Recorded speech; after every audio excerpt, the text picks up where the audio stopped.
Para terminar de cuadrar la parte de farmacodinamia de esta relación estructura-actividad, de agonismo y antagonismo, en la farmacología tenemos una rama, extensión de la farmacodinamia, que se conoce como farmacometría.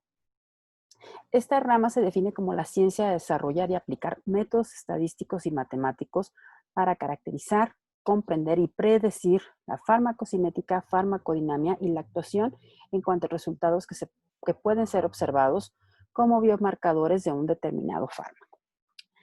Antes de salir a la venta un fármaco, necesita estudiarse todos sus parámetros farmacocinéticos y farmacodinámicos, tanto en eh, animales como en humanos. Entonces, tenemos nosotros datos preclínicos y datos clínicos y también se someten a sistemas estadísticos. Nosotros el sistema estadístico que más manejamos es la regresión lineal. Nosotros, farmacología quinto semestre, y lo hemos visto precisamente en nuestro laboratorio. Cómo utilizar nuestra regresión lineal, cómo usar esos parámetros para suponer que todos nuestros pacientes tienen que caer en estos valores y que si algo está por fuera de ellos, algo está mal o en nuestra dosificación o hay un daño en el paciente que nosotros no hemos determinado. Entonces, todos estos métodos estadísticos que se aplican se conocen como farmacometría.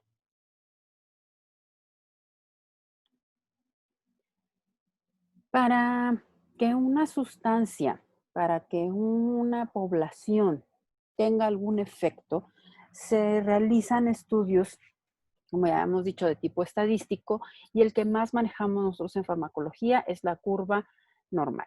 Si ustedes se acuerdan que hayan visto en metodología o en estadística, la curva normal hace referencia a que hay una porción de toda la población donde se acumulan los resultados. Y esto es en cualquier cosa, ¿no? La población de diabéticos en un estado, la población se va a caer en esta curva con un valor, por ejemplo, promedio de glucosa elevada. Las calificaciones de los alumnos de quinto semestre van a caer en un promedio y la mayoría va a estar en esta población. Sí va a haber ceros, sí va a haber dieces, pero la mayoría va a estar en esta población. El sobrepeso en la población mexicana también cae precisamente en una curva normal. Hay quienes están muy flaquitos, desnutridos, hay quienes están muy delgaditos, y ya vemos quienes estamos precisamente en esta parte central del sobrepeso, ¿no? De la curva normal.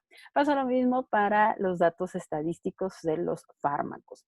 ¿Quiénes van a presentar efecto? ¿Quiénes no van a presentar efecto? En esta parte nosotros lo analizamos como curva cuantal. ¿Y quiénes van a presentar, perdón, qué fármacos van a tener unión con un receptor y me van a desencadenar una respuesta?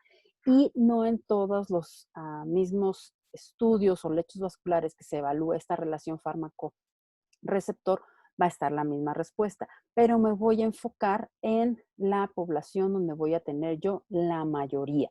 Les repito, si bien voy a tener probabilidad de no encontrar efectos, mínimo uno voy a tener y nunca voy a tener el 100% de los efectos, pero me voy a basar en esta curva normal para medirlos a todos.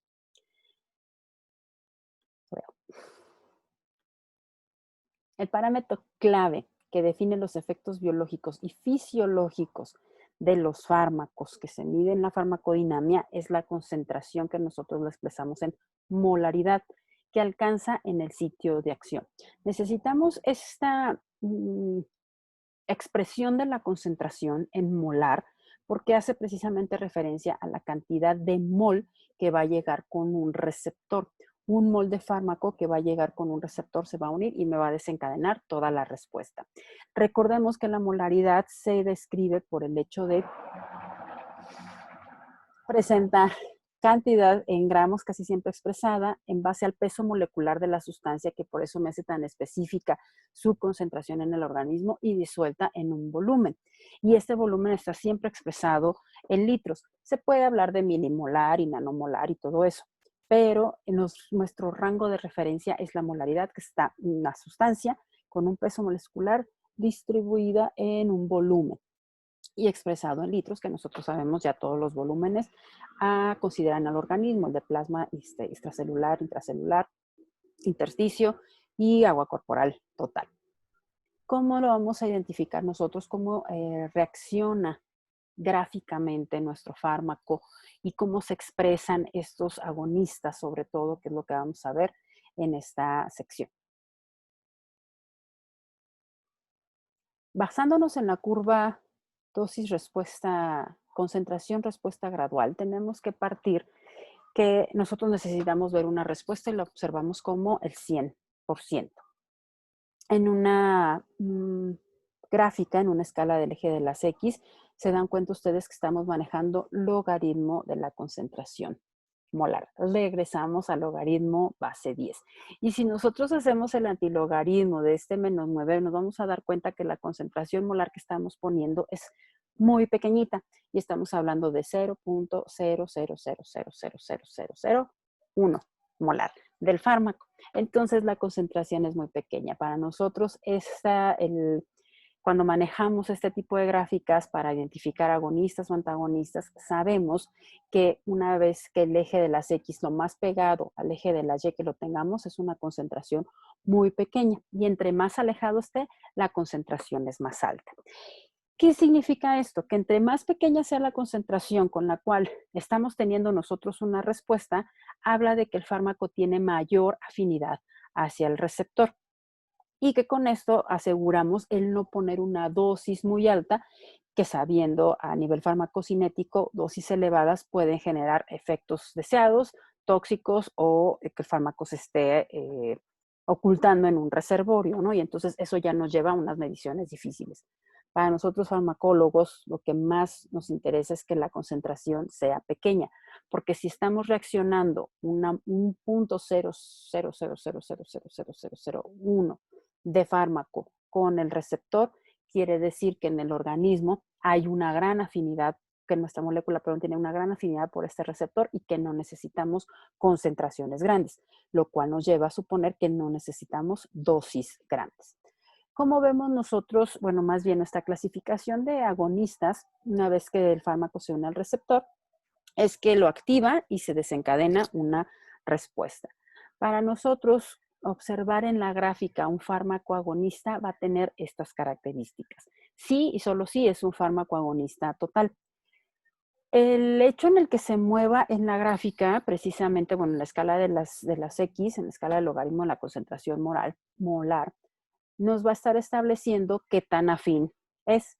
Nosotros interpretamos a los agonistas en base a su clasificación, que sea agonista total, agonista parcial, agonista inverso. Pero no nada más eso necesitamos de un agonista, también que sea potente y que sea eficaz. La eficacia nosotros la medimos en el eje de las yes.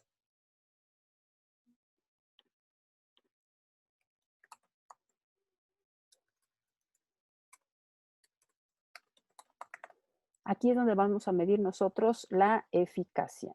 Esta no se puede ahí girar, que yo sepa. Quiero girar y no puedo.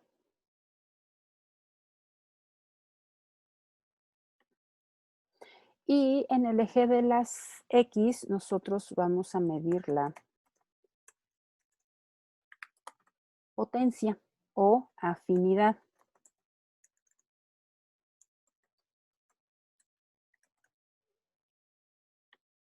¿Y de esto de qué me va a servir? La eficacia, entonces, yo le voy a partir que va a ir aumentando conforme más respuesta tenga. Y la potencia o afinidad va a ser mejor entre más pequeño sea la concentración de fármaco que yo esté ocupando para que éste se una al receptor. Entonces, si hago la comparación, bueno, más bien si describo a esta curva agonista, pues como es eficaz en un 100%, es un agonista total. Y tiene una afinidad de -7 más o menos, lo molar. Pero no es el único fármaco que voy a tener yo, o no es el único fármaco que voy a tener yo en comparación. Hay muchos fármacos agonistas en un mismo lecho vascular o donde un mismo lecho de receptores, ¿no? Y entonces, otra curva me ejemplifica a otro fármaco donde yo ya puedo hacer una comparación y decir, ok, aquí tengo dos fármacos agonistas totales, pero uno es más potente que el otro. Ambos son eficaces y me llegan al 100% de la eficacia. Esto, imagínense, 100%. Y La diferencia radica en la afinidad. Este fármaco guinda es más afín que el fármaco naranja, pero no es el único farmagonista que yo puedo tener. Puedo tener también entonces fármacos antagonistas. No es cierto. Este es agonista parcial. Estamos hablando de agonistas, de fármacos agonistas. Tengo fármaco agonista parcial. ¿Y qué es la comparación que puedo sacar yo aquí? Bueno, es parcial porque no llega al 100% del efecto, tiene una respuesta submáxima, pero con respecto a los otros dos fármacos totales, yo estoy observando que tiene mayor potencia o afinidad sobre el receptor, pues a concentraciones más pequeñas ya está empezando la respuesta a este fármaco. ¿Cómo puedo identificar yo qué fármaco me sirve y qué fármaco no? Va a depender mucho de la utilidad. Si yo lo que quiero es que me quite el dolor de cabeza, pues obviamente quiero que me lo quite al 100%, no quiero que me diga, o sea, todavía tengo la punzada y no me la ha quitado, ¿no? No se trata de eso, de un fármaco total necesitamos cosas con efectos totales. Pero no todos los efectos parciales son malos, porque a lo mejor yo quiero, o igual es un dolor de cabeza, pero no de tipo migrañoso, es un dolor de cabeza de jaqueca por un mal dormir, y yo quiero que se vaya rápido. Y tan rápido se va cuando es con la afinidad, cuando se une el receptor al fármaco, es tan rápido la función terapéutica que tiene, que yo no necesito que llegue al 100%. Y entonces en este caso es cuando podría utilizar un fármaco agonista parcial. Todos estos datos de los fármacos, si son totales, parciales, inversos, ya están estudiados, ya están en los libros y en las redes sociales y en internet, y se pueden identificar ahí todos esos valores sin ningún problema. Aparte de estos dos fármacos, porque estos dos son agonistas totales y este parcial, nosotros podemos encontrarnos un fármaco agonista inverso. ¿Cuál es la característica de los fármacos agonistas inversos? Bueno, en primera instancia nosotros tenemos una respuesta deseada. Si yo pongo en este ejercicio que la respuesta de observación es contracción, ¿cuál sería la respuesta inversa? Una dilatación. Ahora bien, si yo utilizo un antagonista, recordemos que el antagonista no genera respuesta, no activa al receptor. Entonces, cuando un antagonista se une al receptor, no vamos a tener respuesta, y lo que veríamos nosotros aquí sería una línea de esta forma. Si yo pongo un antagonista, yo tendría que ver este resultado, la franja amarilla. Prácticamente no habría respuesta porque se está bloqueando el receptor. ¿Por qué entonces un antagonista tiene una diferencia en la explicación con el agonista inverso? Porque el agonista inverso sí genera la respuesta contraria. Entonces, una vez que el agonista inverso se une al receptor, lo activa al receptor, pero en otra de las formas. Y esa forma es la que me va a desencadenar una respuesta contraria a la que yo siempre he estado viendo. Y entonces, una vez que se activa el receptor, me va a desencadenar una respuesta si les repito, si estamos viendo contracción y dilatación, esta respuesta sería la contraria a la contracción, que sería dilatación. ¿Qué pasa con un antagonista? Que yo no veo respuesta. ¿Por qué? Porque no se activa el receptor. Esa es la diferencia entre agonista inverso y un antagonista. Y los antagonistas, este que les dibujé de amarillo, podría simular un antagonista no competitivo. Por más concentración de agonista que yo ponga en el medio, les había yo hecho el comentario, por más que queramos nosotros abrir la puerta y estemos todos afuera, si no está el de las llaves, pues no podemos competir con eso, y no se iba a tener ocupar las butacas, que serían nuestros receptores, y pues no íbamos a tener clase, que era nuestra respuesta. ¿Cómo se vería un fármaco antagonista competitivo? Un fármaco antagonista competitivo, haciendo referencia de que queremos la clase y que queríamos nosotros sacar a los señores de intendencia, que esa era la analogía que les hacía yo, que estaban ocupando nuestro espacio, pues lo que hacemos es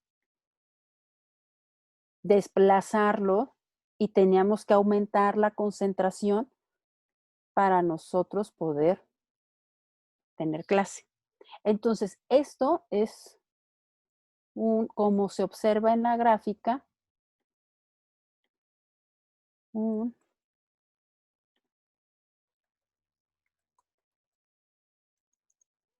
un antagonista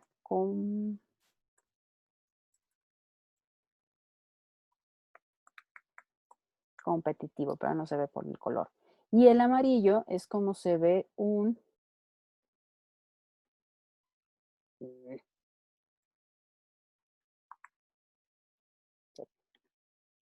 me sigo peleando todavía con los datos aquí.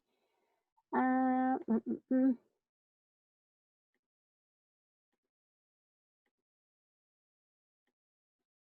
Este de allí vendría siendo,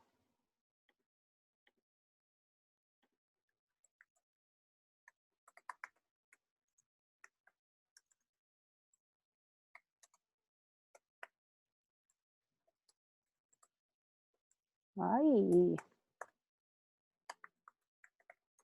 no competitivo, ¿sí? Ya habíamos visto nosotros en la clase anterior cómo funcionan de manera ortostérica y alostérica y todo eso, pero el fármaco antagonista no competitivo no tiene efecto, o si el efecto es muy pequeño, esa concentración es muy elevada, lo cual no debe funcionar, no va a estar así en el organismo. Y en el caso del antagonista competitivo, cuando se aumentan las concentraciones, cuando ya todos los alumnos estábamos, lo que decía yo, eh, haciendo presión, pues es cuando nosotros vamos a tener respuesta. Y de esta manera se vería más o menos un antagonista no competitivo en la gráfica. Para esto son las mediciones. Nosotros ya habíamos visto las definiciones, pero necesitábamos observarlo precisamente en una gráfica por aquello de eh, identificar, o alguien que se dedique a los receptores, a la maestría en farmacología, puede identificar así todas las fases y las formas de representar a un fármaco en una gráfica. Nosotros vamos a tener, les repito, logaritmo de la concentración molar en el eje de las X, donde entre menor sea la concentración, habla de una mayor afinidad o potencia de función del fármaco con el receptor, y en cuanto mayor sea el porcentaje de respuesta, mayor eficacia o actividad intrínseca. Si se recuerdan, habíamos dicho que los fármacos antagonistas no tienen actividad intrínseca. Este no es la actividad, la respuesta del antagonista. Esta respuesta que se ve aquí es de que nosotros llegamos en gran cantidad. ¿De acuerdo? No se trata de la sustancia antagonista. Esta reacción, bueno, esta curva que se observa es de todos los alumnos que llegaron a desplazar a los de intendencia que estaban desayunando en nuestra aula y estaban ocupando nuestros receptores, ¿sí? Y en este caso es cuando el intendente no nos abre la puerta. Y esas son las partes de la concentración curva respuesta gradual. A lo que se refiere gradual es que se van aumentando las concentraciones. Yo empiezo a poner poca concentración y le voy dando probaditas a mi sistema para que se vayan acumulando las concentraciones hasta llegar a la concentración en la cual se observa el efecto. Esta respuesta se maneja con la farmacodinamia en relación al órgano. Generalmente es un órgano aislado en el que se utiliza. Es en animales, se sacrifican y se hacen la cirugía de un vaso sanguíneo, puede ser de la aorta de rata, que es una de las más comunes para utilizar, puede ser en los riñones, el corazón por separado y otros tipos de pruebas que se pueden hacer. Safena de conejo, que es, bueno, que son las platículas que yo utilicé. Arterial, basilar, perdón, de conejo también.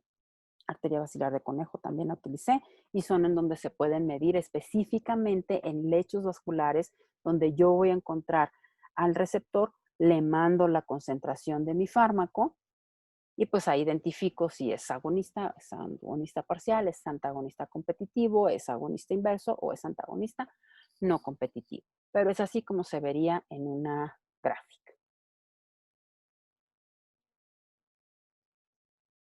Después vamos a ver las curvas dosis-respuesta cuantal. Dejen y nada más que me deje borrar todo los dibujitos.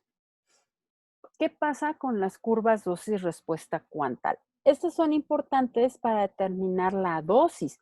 Si se dieron cuenta en la gradual hablábamos de concentración y les decía yo la concentración que llega con el receptor y me desencadena la reacción. Entre menor sea la concentración que se ocupe, entre más alta sea la afinidad del fármaco por el receptor, la dosis va a ser menor. Lo que yo le estoy dando al paciente, lo que el paciente esté teniendo que ingerir, va a ser menor. ¿Sale? Y entonces aquí las definiciones que nosotros vamos a tener de en la curva concentración, no es cierto, en la curva dosis respuesta cuantal va a ser esta se conoce como todo o nada. O tienes el efecto, o no tienes el efecto, o tienes efectos tóxicos, o te mueres, ¿sí? Tienes el efecto deseado, tienes el efecto tóxico, tienes el efecto de tal, nada de que medio te mueres, nada que medio te convulsionas, nada que medio te curas. Aquí es de todo o nada y es lo que se mide principalmente en animales, sobre todo la parte de las dosis letales. La relación dosis-respuesta cuantal representa el promedio, la media, de la población que responde a una dosis determinada. Perdón, que responde a una dosis determinada de fármaco o a un determinado efecto, ya sea el deseado, terapéutico, el adverso tóxico o el letal. Los parámetros que se calculan en este tipo de curvas son dosis efectiva 50, dosis efectiva 99, tóxica 1, tóxica 50, letal 1, letal 50, y la relación que podemos encontrar entre ellos, qué tan cerca está la efectiva de la letal, como índice terapéutico, las 50, y el margen de seguridad, qué tan cercano está la dosis letal 1 de la dosis efectiva 99. ¿Cómo se observa esto en la gráfica, que es donde más lo ocupamos nosotros? Pues la relación, reiteramos, el índice terapéutico es el cociente entre la dosis letal 50 y la dosis efectiva 50. Es una medida de seguridad en terapéutica clínica. Un índice terapéutico amplio indica seguridad y manejo relativamente sencillo, y lo contrario indicaría un efecto peligroso. Pues si yo tengo una dosis letal 50, es decir, que en la mayor parte de la población me mata una dosis de 10 miligramos por kilogramo de peso y la dosis efectiva no 50 es 8 miligramos por kilogramo de peso, pues estoy muy cerquita yo de que una mala función, una mala eliminación del fármaco me aumente la concentración, me aumente los efectos y pues, ocasione cosas que no debo. Y el margen de seguridad es la relación entre la primera dosis que es capaz de provocar la muerte en un animal de laboratorio y la dosis que es capaz de provocar el 99% de los efectos deseados. ¿Cómo se ven ahora sí en la gráfica? Igual que en la cuantal, todos nuestros datos caen en una curva normal y esta es una distribución de frecuencia que todos conocemos estadísticamente. Les repito, va de menos a más, concentrándose la mayor parte de los efectos o la mayor parte de la población en el centro o en la media. En el eje de las Y va a ser los individuos o el porcentaje de las respuestas que yo quiero y aquí ya se va a hacer la cantidad de personas que van a responder con respecto a la concentración que se está dando. Esta frecuencia, esta distribución de la frecuencia simple, que se conoce en la curva normal, me ocuparía mucho espacio si yo las grafico. Imagínense que yo tenga esta concentración y que yo pruebe otras dosis y tendría la curva acá y tenía otra curva acá. Y se complica la explicación, digámoslo así, o el entendimiento al tener puras curvas normales. ¿Qué es lo que hace la farmacología y los logaritmos? Nos compactan toda la información, pero el punto no es nada más la compactación, sino que tenemos que saber interpretar. Entonces, estas frecuencias simples se acumulan y me va a generar esta sigmoide que yo veo aquí de color naranja oscuro. Todo este promedio de los datos, si se dan cuenta, ese promedio va por medio de las frecuencias acumuladas, es lo que se grafica y yo tengo esta sigmoide. Con esta sigmoide a mí se me hace más sencillo la interpretación y sobre todo la gráfica se me compacta un poquito más. Entonces aquí tengo yo el 50% de los pacientes que responden. Erróneamente se maneja que las dosis efectivas 50 lo que significan es que afectan al 50% de la población. ¿Por qué erróneamente? Porque va la mayor parte de la población, ¿sí? si bien porque es el promedio el que se maneja, ya estamos teniendo nosotros el mayor parte de la población o con el efecto que nosotros estamos evaluando y el resto pues ya sabremos si funcionan a dosis más altas o no. Entonces lo que se hace es topar en este ejercicio con la curva ya de las frecuencias acumuladas, la sigmoide, y llevarlo al eje de las Y, en una intersección con el eje de las X, y determinar entonces cuál es la concentración que me puede dar un efecto ya en todos o en la mayoría de los pacientes. Si nosotros nos basamos en el efecto de hipnosis por un sedante es bueno. ¿Por qué? Porque es el que me lleva al sueño profundo y reparador, ¿de acuerdo? Una sedación nada más me tranquiliza, pero la hipnosis es la que me va a generar el sueño profundo y reparador que necesito yo por este sedante, por esto de las alteraciones y toda la cosa. Pero no me puede dar un sedante que me ocasione la muerte, ¿estamos de acuerdo? Entonces aquí las mediciones se tienen que hacer en relación a estas comparaciones de efectos y de dosis. Yo tengo el índice terapéutico que me indica la selectividad al efecto deseado, es decir, la relación que hay entre el índice terapéutico que habla de la dosis letal 50, que vendría siendo esta verde de acá, con la dosis efectiva 50, que vendría siendo la azul aquí, no se ven los colores, no sé por qué, me hace esta relación. Y esto todo de aquí viene siendo el índice terapéutico. Todo este espacio aquí es lo que me indica qué tan seguro es dar un fármaco, es decir, qué dosis es la necesaria para causar ya el efecto de hipnosis en la mayor parte de la población y estar muy alejado de la dosis que puede matar a gran parte de la población, ¿no? ¿Cuál es el otro punto que yo tengo que ver aquí? El margen de seguridad, y el margen de seguridad me relaciona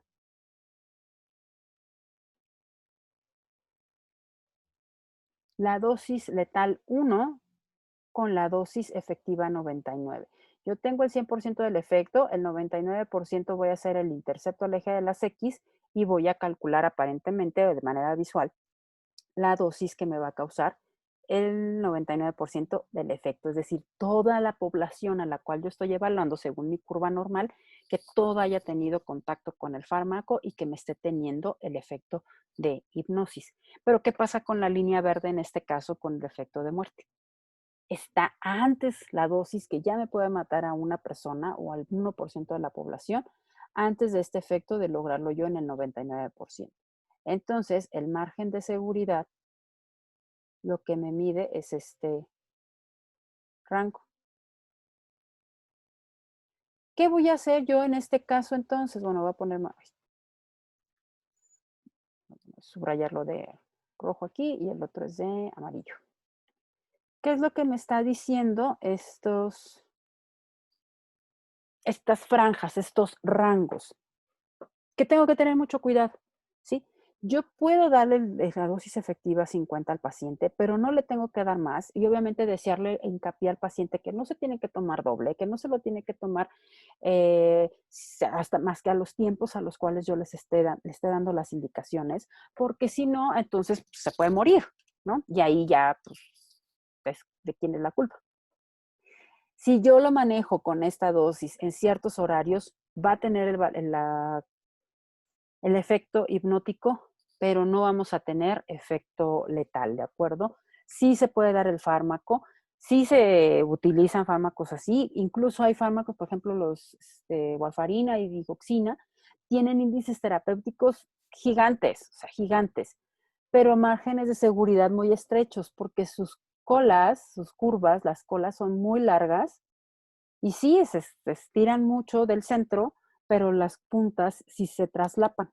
Entonces, de todos modos, a dosis altas sí se puede, o a acumulación del fármaco en el organismo, sí se pueden tener efectos tóxicos y letales de riesgo, ¿no? Entonces, esto es lo que pasa si nosotros hacemos una comparación de la dosis efectiva 50 con la dosis letal 50. En la parte de desarrollo de nuevos fármacos, es en animales donde se evalúan estas dosis.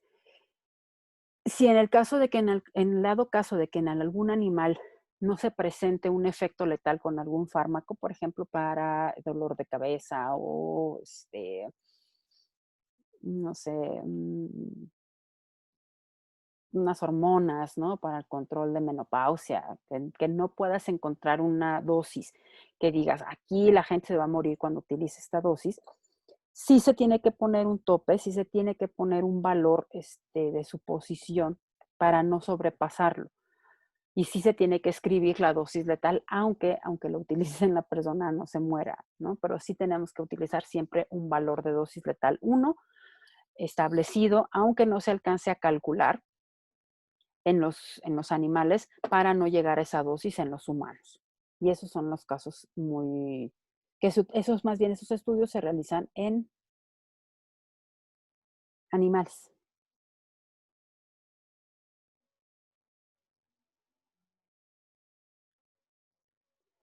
Detrás bueno, en medio más bien de estos efectos deseados y letales, están los efectos adversos, ¿sí? Muchas veces los efectos adversos no son, o los que nos manejan las leyendas de las cajas, casi siempre se basan en náuseas, mareos, diarreos, vómitos, diarreas, vómitos, estreñimiento. Algunos ya te manejan el sequedad de la boca, otro sabor amargo, pero generalmente los datos son muy, o los efectos adversos que nos manejan son muy ligeros. ¿Qué es lo que pasa aquí? ¿Qué es lo que hay que hacer? Pues puede la persona sufrir a lo mejor un dolor de gastritis por un cambio en el pH, por el alimento, perdón, por el medicamento que se tiene que tomar en ayunas, etcétera, etcétera. Y caen nuestros datos aquí, ¿no? En medio de los efectos deseados y los efectos letales. Pero hay otros efectos letales, hay otros efectos tóxicos que pues se nos van complicando precisamente. Igual con las sustancias sedantes, por ejemplo, los barbitúricos, que se utilizaban como sedantes hipnóticos y se utilizaban hace más de 100 años, bueno, sí, como 100 años, como anestésicos. ¿Qué era lo que pasaba? Que dependiendo de cómo reaccionara la persona, podíamos tener una cirugía sin ningún problema. Pero en algunos otros pacientes se tenían efectos de que ya estaba sedado, estaba hipnotizado, podías empezar a hacer la cirugía y empezaba a convulsionar, ¿no? Entonces, pues esto ya no era común. Luego, muchas veces en esas convulsiones, ¿qué hacían? Ponerle más medicamento, porque incluso los barbitúricos son anticonvulsivos. Le ponían más barbitúrico, pero el colapso llegaba a coma y puede llegar a muerte, ¿no?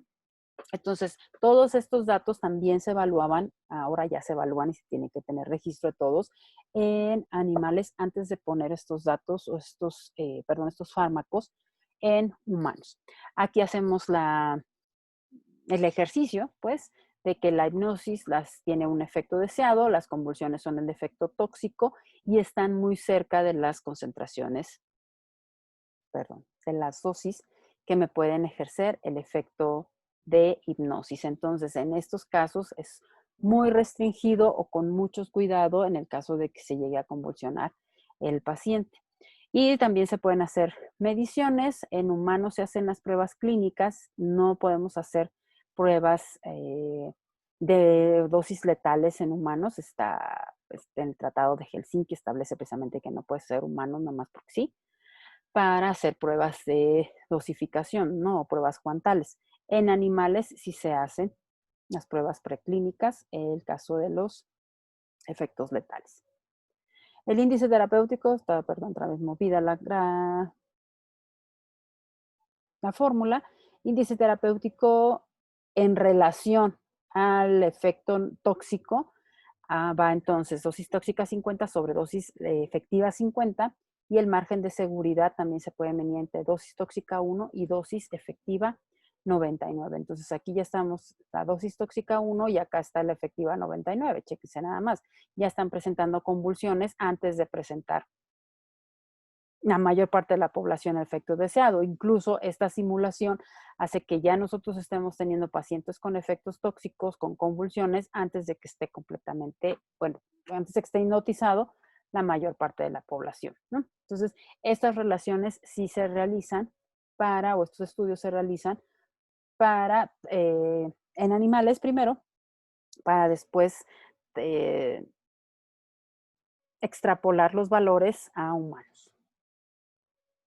Y esto es la curva dosis-respuesta cuantal y gradual, que es la farmacometría que necesitábamos ver nosotros todavía, antes de pasar a desarrollo de nuevos fármacos. ¿Sale? Entonces, por mi parte es todo en esta sección. Gracias.